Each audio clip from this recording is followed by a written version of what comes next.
mala, ¿no? De ansiar estos 3 puntos y irte sin nada, pues de haber corrido mucho, trabajado mucho y haber visto que podías habértelo llevado. Y bueno, no ha sido así y desde luego que hay que mejorar mucho y es lo que vamos a hacer.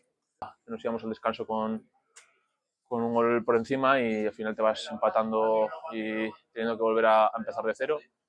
Desde luego que sí ha sido un golpe, pero bueno, hemos seguido remando para intentar sacar los 3 puntos y bueno, ese penalti desafortunado pues al final te hace irte con 0 puntos a casa y ya te digo, teniendo que mejorar mucho.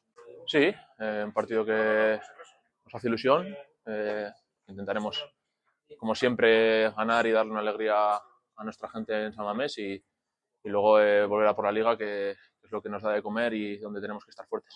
Bai, gogorra, taldia mentalizauta zeon 3 puntuak edo behintzat puntuatzeko, aurretik jarri geha markagailuan, da nik uste ez teula jakin resultaua eusten, eta azkenian puntu txik etxea. Bai, momentu oso gogorra, nik uste danak batea ateako deula, ekipoa taldea oso batuta dago, eta nik uste danan artean aurrera eta berdeula, azkenean partidu oso polit bat gauza mamizen, eta asko balioko egu taldea unitzeko eta danan artean borrokatzeko.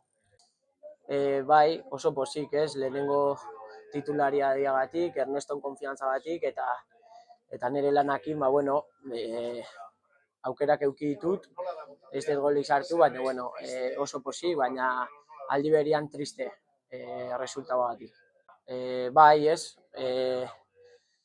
asteazkenian oso partidu polit badakau, San Mamesen, baina ez da aztu ligan buelta eman bertzaiola situazionei, eta saleen laguntza berko deu dudigabe hau aurreatea.